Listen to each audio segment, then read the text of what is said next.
So I became a Christian pretty late in life, at about the same age as most of y'all college students.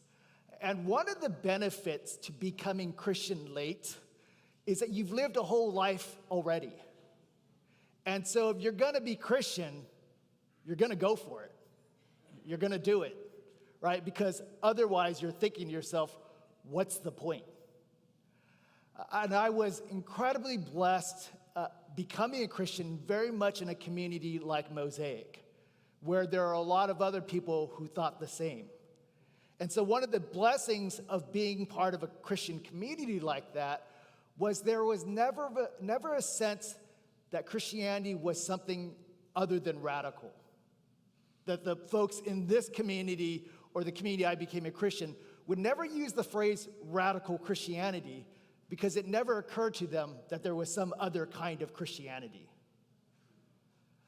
One of the effects of that was shortly after I became a Christian, some folks in the community, in my college Christian community, invited me to go to Calcutta, India, or Kolkata, India, right? And if you don't know much about Calcutta, at least when I went there, it was one of the poorest places in the world. It was also simultaneously and probably relatedly one of the most vibrant places in the world. We had went there, it was about 4 of us college students, sophomores in college, and I still can't believe we did this. But the 4 of us went to Calcutta to work with, and you all remember, this saint, Mother Teresa. And what we were gonna do is work in Mother Teresa's various houses. And she had different houses in Calcutta. The House of the Dying, where you literally worked with people who were on their last leg in life, people with cancer and terminal illnesses, very, very hungry children. One of the places we went right away was a place that that received and cared for people in their last days who are dying from tuberculosis, right? And tuberculosis is one of those things that in a country with a lot of resources, you don't die from tuberculosis as much. In a place like Calcutta, India, lots of people died from tuberculosis. So I had been a Christian a very short period of time in my life, and we get to this house, the house for these tuberculosis folks, and I think this is our second day in Calcutta, India. And I'm really hoping they're going to break us in easy, because there is a level of poverty unlike anything, not only that I had never seen, but never imagined. And so we walk in the thing, and it's just like any other building. You walk in, and the Sisters of Charity, these nuns, these missionaries of charity, come and receive you. And they say, okay, we're going to go and take you to, and I think they noticed we were new, so they said, we're going to take you, and you're going to just wash some floors today. You know, the floors need to be clean here. So I'm like, great entryway into this, right? Wash some floors. So we're walking through the building, and I think the sister must have decided something different along the way, but she didn't tell us. Because she took us to a room full of men. It's hard to describe what we saw. Probably the best analogy I could think of is, do you remember those scenes where the Allied troops finally arrive at the concentration camps in Europe? And you see human bodies where it looks like skin draped over bones. It was a level of illness and nearness to death I could have never imagined. And the sister not only took us there, and she said, oh, you know, actually what we really need you to do is bathe these men. And so over the next hours, the men would take off their clothes, and we would physically bathe them. I have a hard enough time bathing myself, but to touch another man, and a man at this level of illness, it was beyond humbling to enter into that. But I always think about that summer in Calcutta, India, and this gift of these men allowing us to be with them in this way. as the beginning of opening my eyes, illuminating me to God's world. That I finally began to see, 20 years after I had been born, what the world really is about. Both you began to see the utter depravity of our world, but its utter and resilient and resounding beauty. And to be awakened to that world, right? To see how the world is, both in its fallenness and in the redemption of all things, was to illumine, to awaken, to help me arrive finally is in the world as it is, that is, as it is in Christ. Now, there was a song in the early 1990s that really got to this, and the song is currently escaping me, but it really caught the spirit of being awakened to this kind of world. I can show you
That could have gone really badly. And I said that 20% of sermon prep was the clothing. That was the other 80%. So I could just end the sermon here. Thank you, Pastor Slim and my small group.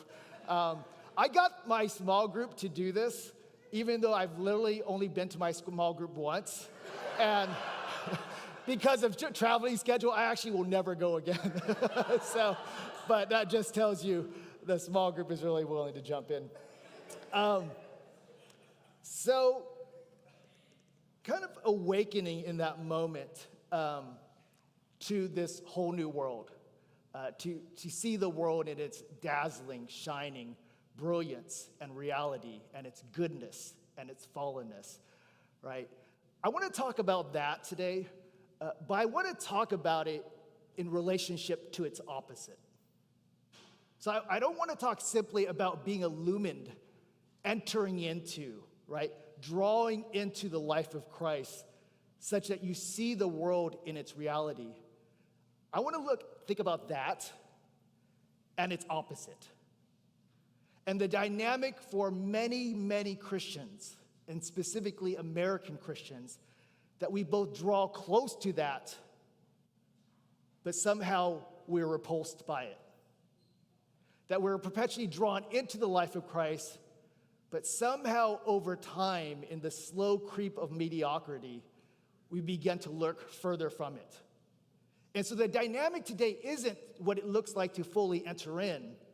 The dynamic is what it looks like to fully enter in, but also lurk outside.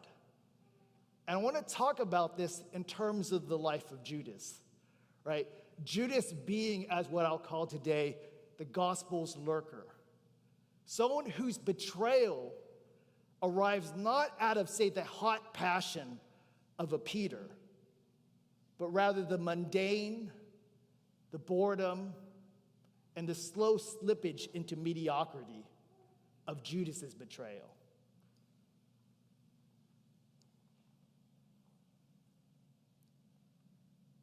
Now, I want to be clear about one thing about Judas and his betrayal. And this is something we always need to know about Judas. While it is true that Judas's betrayal delivers Christ up to his death, it is Christ himself that delivers himself. Judas has no power over Christ or God other than what God gives to Judas. So we're going to need to remember that story as we enter in. So, and the other thing I want to say is that part of the problem for us as lurkers, and mostly by us, I mean myself, as a person drawn into this amazing mystery, but perpetually wants to lurk outside, that part of the problem for us is that it puts us in a kind of conceptual cul-de-sac. That God might be calling us to something like Calcutta, India. We're more likely going to end up in the cul-de-sacs of suburbia.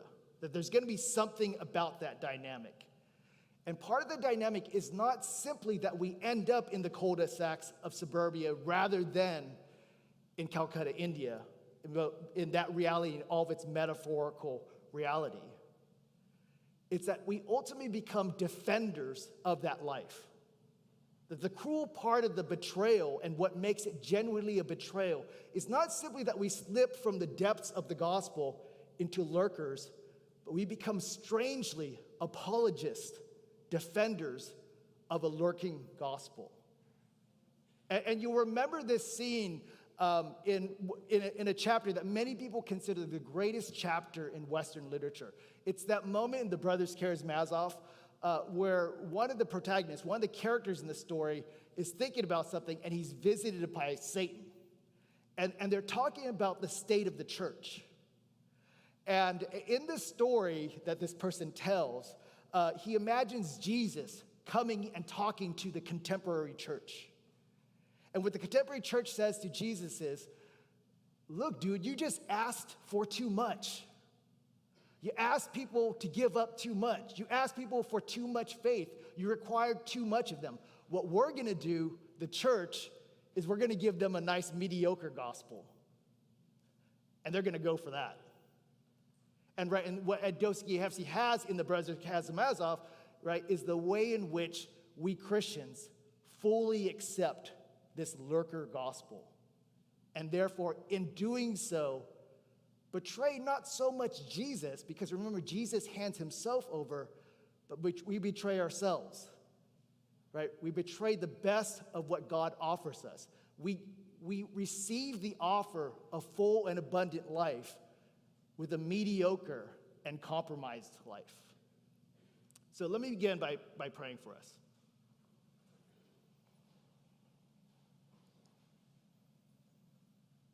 Jesus, we confess that we want to lurk, that we want to remain forever on the outside.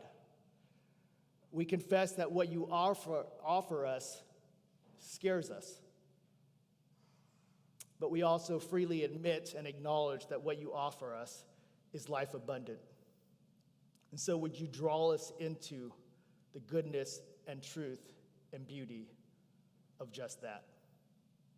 Amen. So I want to talk about Judas's betrayal in a very specific way this week. And I'm going to talk about Judas in terms of what I describe as lurking, and lurking as a particular dynamic of American Christian life. Next week, I'm going to talk about Judas very differently. If this week is the critical view on Judas and a critical view on our own lives, next week is a much more sympathetic view of Judas. This week is kind of the what and the how of how Judas betrays Jesus and how we all in our own ways enter in betrayal of the gospel. But next week is more a kind of why, a kind of speculation, right, that thinks about Judas in terms of disappointment and despair and even depression. We know that Judas's life ends in suicide. And so we're going to think about those kinds of things in the Christian life. I want to warn folks next week that the topic of suicide will be talked about in our congregation. But we want to think about this in terms of the larger story. Because one of the most amazing things about the life of Judas, if you believe maybe the greatest Reformed theologian of the 20th century, Karl Barth, is that Judas tells us the amazing story that if anyone can be saved, everyone can be saved, right? If any one person can be saved, anyone can be saved. So we'll look at that next week. But let's look at Judas's betrayal for this week. So I want to think about 3 scenes in the betrayal of Christ by Judas. The first one is this scene in Mark where it simply describes Judas as one of the 12. And everywhere in the Gospels where it talks about Judas, it always tends to say 2 things about him, and certainly in our Mark passage. It says first that Judas was one of the 12 and that he would betray Jesus. It almost always says those 2 things, right? And it's a funny dynamic because it'd be easier on our minds if it was one or the other. If the story of Judas was he was just one of the 12, he was one of the central core of Jesus' radical community, or that he was a betrayer, right? That he couldn't live up to and therefore betrayed Christ.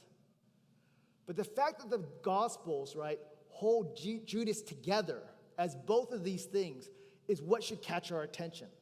That he is both one of the 12. He is inside. He is fully signed up. And yet it is he that would betray Jesus. And to understand Judas's betrayal, it's to think in some ways about how these 2 things could hold together. How can someone both be fully in and then be lurking out? To understand this, one of the things you want to think about is the larger arc of the Gospel of Mark, right? The Gospel of Mark is 16 chapters, and almost at the middle, at the 8th chapter, it reaches its crescendo. And in the first 8 chapters, it's the happy, fun gospel that we love, right? It is Jesus doing his cool guy thing, drawing people to himself, doing those miracles, hanging out with people no one else wants to hang out, giving those teachings, right, that draws us into the gospel. The second half of Mark is really the opposite. In the same way in the first one, Jesus is drawing crowds to himself. In the last 8 chapters of Mark, less and less people follow Jesus. More and more people turn away until the very end of the gospel, almost the last line, was that they were all alone and afraid. Jesus dies basically alone on the cross. And so you have this movement in the first half of Mark, Jesus doing his cool guy thing, drawing the masses to himself. The second one, increasingly a trajectory of abandonment and isolation. Just like in the first half of the Gospel of Mark, he's doing his amazing teachings. People are seeing things they've never seen, miracles, the release of the possessed, the ill are made well, right? The paralytic, the blind receive sight. First half. The second half, Jesus begins to act in increasingly strange and odd ways. The first half, he's doing the great teachings that make us love Jesus and embodying it, right? He hangs out even with these people. He draws even these kinds of people to himself, right? He's willing to teach a gospel of what? A gospel of life and vitality and beauty. The second half, again, almost the mirror opposite. He increasingly talks not only about death, but his own death. And in the ways that his life kind of challenged the religious leaders, in the second half, he seems to begin to threaten the religious orders. He begins to be on a collision course with all the things of the world. And maybe a lot of us are kind of first half Gospel of Mark people. Very, very few of us want to be on that downside.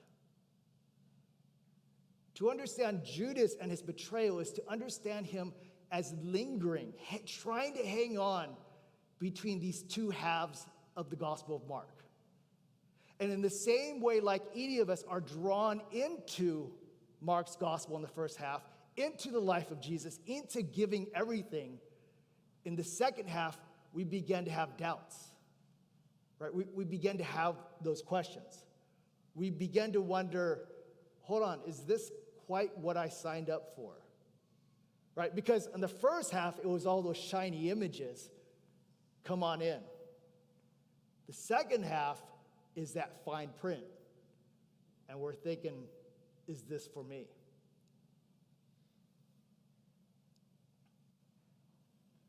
I imagine for a lot of you guys who grew up in the church, you feel this tension.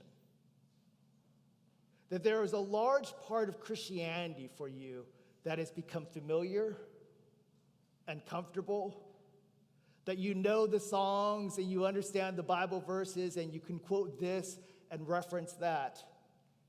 But on the downside of the gospel, in the second half of the Gospel of Mark, you find yourself wondering, is this what I signed up for?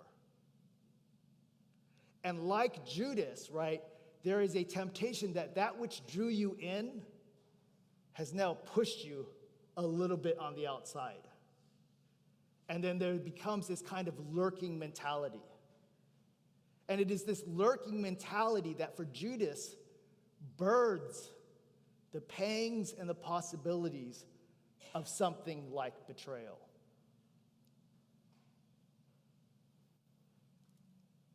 Now, here's one of the most interesting things about the gospel of Christ. The gospel of Christ is the kind of thing that you can only fully see from the inside. The problem with the gospel of Christ, right, especially as it plays out in the Gospel of Mark, it is the kind of thing that you can only fully see and understand and appreciate from the inside. It only makes sense. Its logic only comes to fruition. It only bears out by being inside of it. From the outside, it seems, in the language of Paul, right, not only like nonsense, but foolishness. Right? So when Paul says something like, what I want most in my life is to take part in the crucifixion.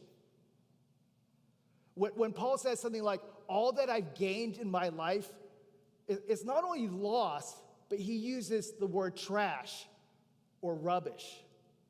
When we think about the Heidelberg Confession earlier, when it says, when Jesus calls us into the gospel, Jesus says we literally ought to hate those who we most deeply love, our families, mothers and fathers, brothers and sisters. And so the gospel is the kind of thing that only begins to make sense and only fully logically comes to its conclusion if you live inside of it. But here's the rub. It's also the kind of thing that insofar as it calls those things, it is consistently tempting you out of it. And so the deep tragedy and difficulty of the gospel is it calls you to a life that will only make sense for you to live insofar as you do. From the outside, you won't be able to see it, right? It's this kind of hermeneutical, fancy word for interpretation. It's this kind of hermeneutical position or posture that we constantly wrestle with. That we want to see and understand that the life of Christ is calling to us is good and true and beautiful, but its demands and promises are such that it continuously pushes us to lurk on the outside, right? And this kind of principle of only being able to see something well from the inside, fully only be able to understand its truthfulness from the inside, it's a kind of common thing, right? So think about something like running. When I think about running, right, it's the thing I least want to do. When I think about people who run on a regular basis, you all who run from 5 miles every morning, I think you must like torture and pain and discomfort. But when I talk to runners about running, that's the last thing they say. They talk about a freedom and a pleasure, a sense of peace and power. Right? It's the kind of thing you can only see and appreciate from the inside. From the outside, it just looks really hard and painful and uncomfortable. From the inside, something else entirely. Similar to something like ice skating. From the outside, ice skating looks so easy. Yeah, I think they're just like gliding there on the ice. Like it's like the opposite of like sports like basketball. You're just running the whole time. There, you're just like letting the ice push you along. Until one time I tried to ice skate. Carrie made me go. My wife made me go. And it was so hard just to stand, just like to literally stand. And it was so scary, right? And it was at the Dallas Galleria. We're kind of doing that thing, going around, trying to go around in a circle, but it was like constantly falling. And it was so hard. And after a while, I kept on falling, and I got really nervous, so I started sweating profusely. And, this is an ice rink, so it's cold. And so I'm sweating profusely, falling, and then I remember this little girl skated by me very easily. And she said, "Look, Mommy, that Asian man is sweating a lot," right? From the outside, looks really easy. Inside, you're gonna be sweating a lot, right? People are gonna be laughing at you. This is dynamic that inside the gospel, what looks really hard is full of goodness and truth and beauty and life. From the outside, maybe it looks easy, but from the inside, you come to determine, and see how difficult things could be. Right? So in the first scene is the scene of the Gospel of Mark about this upside and this downside and the difficulty of this kind of dynamic where you're both needing to be inside but perpetually pushed to the outside. Right? This first scene sets up the betrayal, which comes in the second scene where Judas betrays Jesus.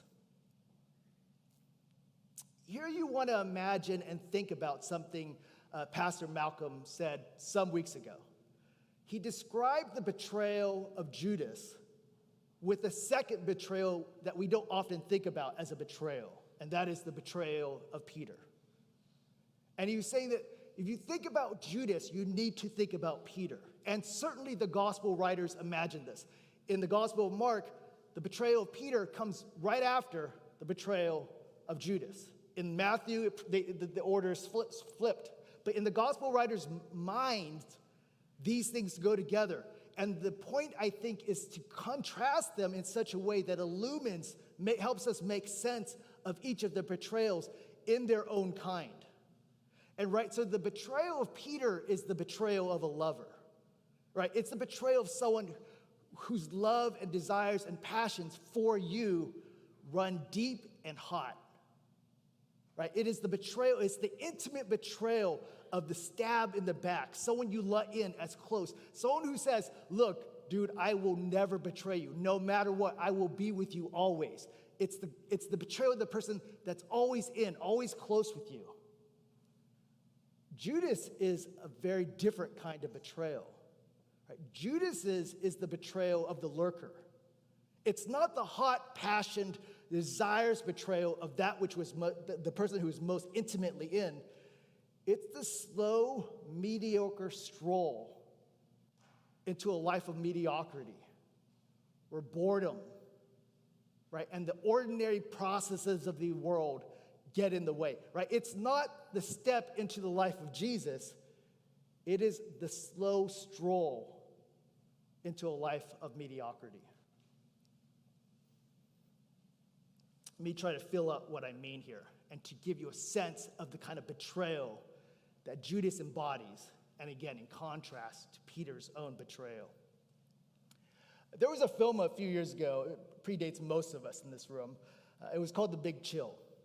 And the story of The Big Chill was of a community not unlike ours. People who lived and dreamed and imagined the world in radical terms. This was the 1960s. And these were college students at elite universities in what Cornel West calls the various freedom struggles, called them to fight against racism and capitalism and sexism. They had sworn their lives to fight against the way capitalism ran amok in our world and put everything under its boot. And these were college kids who said, right, no matter what, I'm in on this, right? These are first half of Mark people. The story begins there, but then flashes forward to about 20 years later. And they gather back together, and to a person, every one of them has chosen to live the life, exactly the life that they had all sworn off 2 decades ago. The realization of fighting things as titanic as racism and capitalism, right, sexism, turned itself in such a way, you ended up ironically, tragically, maybe tellingly, living exactly the life you swore off. In fact, in the movie, The Big Chill, the reason the friends get together 20 years later is on the occasion of the suicide death of one of their friends, the only one among them willing to consistently live the life he claimed he would. That there is something about us, right? That there is the deep, hot betrayal of Peter, but for many of us, the betrayal is the subtle, slow stroll one into mediocrity, where we betray our most basic commitments. Now, this reality where people this dynamic where people claim something, but experience something like a mission creep into mediocrity, certainly isn't specific only to Christianity.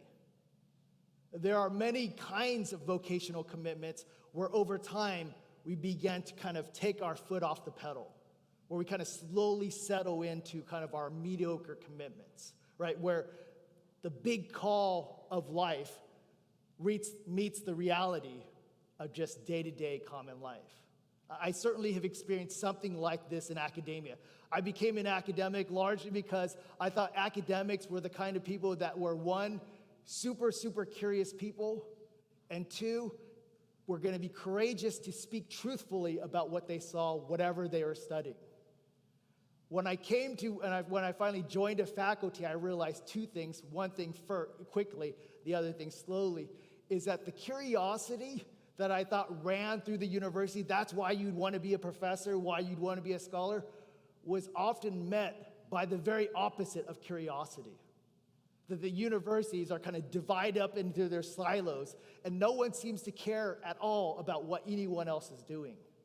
And so there's this nutty, strangely ironic curiosity meets reality for faculty. The other thing I've noticed among faculty is that you would think that courage drives our search for the truth, that that's what we're doing. What I found over the years, shot through academia is a conservatism, the opposite of a courageous fight for truth, a narrow way of thinking about the most important claims about what we do as academics. Right? So you see this reality. I can imagine if you're a social worker, you're a physician, you're a teacher, you see the same kind of thing. The thing that drew you in is not often the thing that sustains you. But if that is true for a lot of vocational things, that is certainly true for something as promising and demanding as the Christian gospel. And whereas in academia, right, the virtues of something like an intellectual curiosity or moral courage, right, are betrayed by their vices. In Christianity, the virtues that propel us forward are also slowly betrayed by our vices. What are some of those vices? One of the most obvious is one Jesus speaks about all the time. Jesus talks about money second only to talking about himself. And in almost every occasion, what Jesus says about money is bad. Right? That it's not bad in and of itself, but there is something that it does to our souls that Jesus basically says, if you want to have a good life, a life of goodness, truth, and beauty, avoid money. Right? And as Pastor Malcolm and Pastor Slim have been talking about money lately, right? When they remind us, when Jesus says it's harder for the wealthy, the moneyed, to get into the kingdom of God than for a camel to get through the eye of a needle. Remember, their claim was, it's not possible for a camel to get through the eye of a needle. It's almost as if Jesus said to you, right, let's say you wanted to go to a certain grad school. And the grad school said to you, no, if you want to come here, you don't have to come here, but if you want to come to this grad school, no matter what, don't do X. You could do all kinds of other things, don't do X.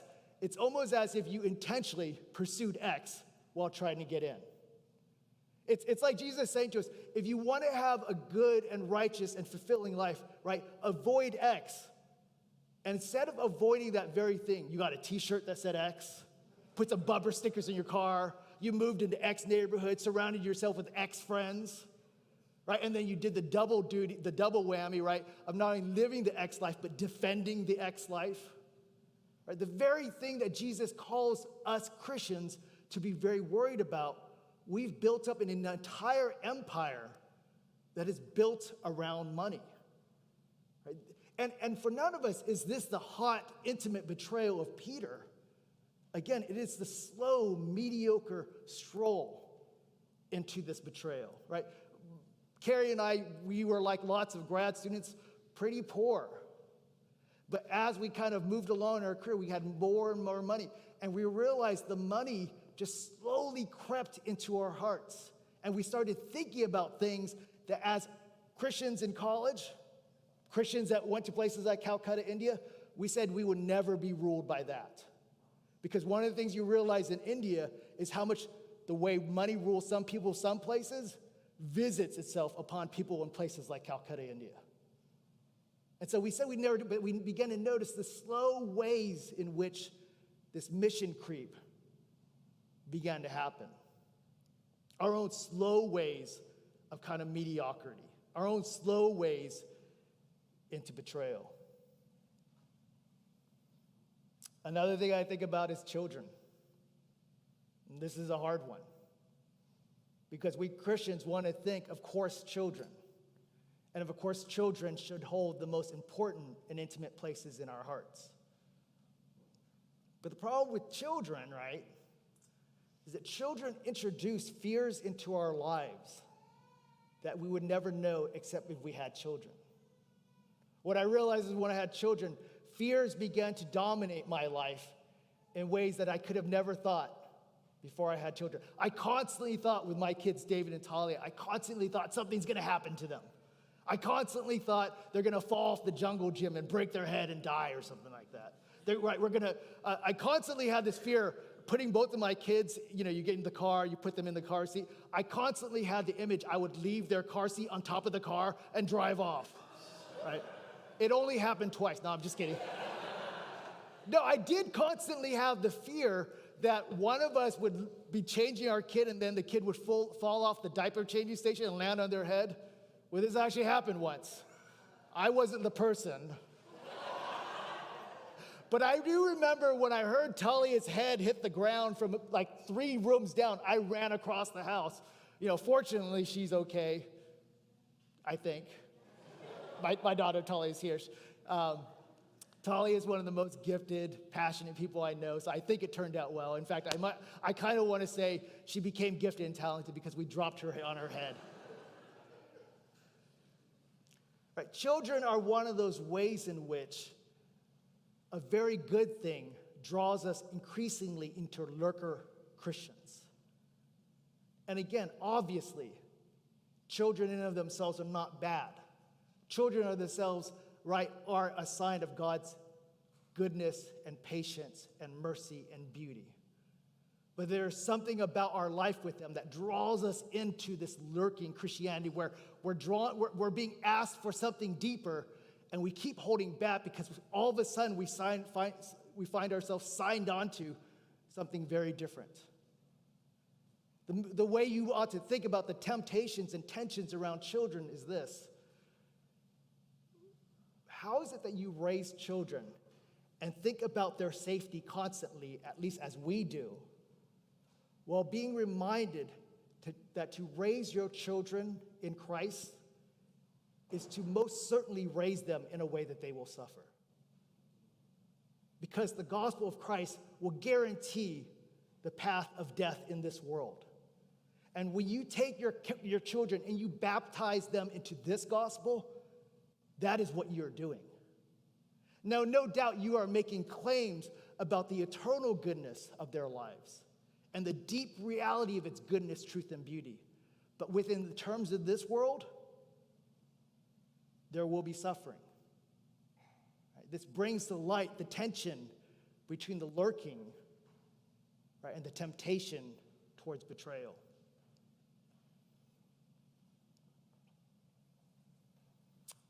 Think of any number of things, the ways that we respond to racism.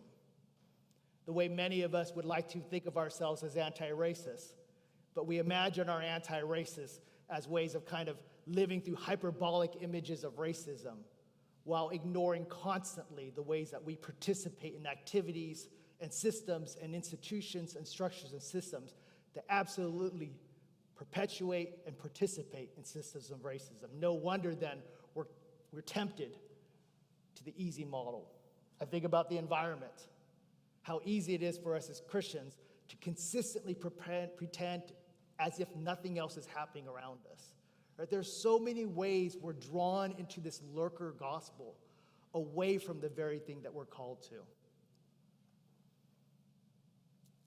I'll end here this week by just going to a third scene. I've spent my time trying to talk about this lurking tendency that has a grip on our lives. But the third scene is a scene in which God always offers us something else. As much as we refuse to enter in and lurk on the outside, there's always this opportunity to jump back fully in. And the reason is because the good news of Christ is this, that the very one who has called you to that life is there to enable it. And so as much as, right, we tend to lurk on the outside, it is Christ that is consistently and continuously, right, inviting us back in. And you see this moment, right, at the end, in what looks like on the surface, the moment of deepest betrayal when Judas betrays Jesus with a kiss. But maybe what we also don't notice in that moment is that it is the moment of the kiss, right? Maybe the moment of coming that close in, of touching Jesus' very body, that also awakens Judas to what he's doing, right? And in Matthew's gospel, it says that he was seized with remorse. In other translations, you have who's full of regret. He was sorry. And in some translations, even the suggestion of the beginning of something like repentance. That one of the great things about God is at the very moment of betrayal, there's an awakening to something else. The possibility, the invitation, or maybe the re-invitation to the very thing, right, that inflamed your heart in the first place. My hope is that you would think both about the lurking tendencies of the gospel, the way we're tempted to remain outside even as Jesus calls us inside, the way in which that happens by way of a slow stroll into mediocrity, but also in this third moment, the possibility that also always remains in front of you to fully jump in. That what we do in the Eucharist is say to Jesus, I want back in. That there, it's not simply that we're looking on the inside, but in the tasting and seeing, right? In Dante's Paradiso, the last part of Dante's epic comedy, right? We don't only look at God, but increasingly, Dante shows us, we taste and ingest and receive God. It is the opposite of lurking. And so part of what this sacrament, this meal means is the opportunity to say again to God, I want to jump in. Let's pray.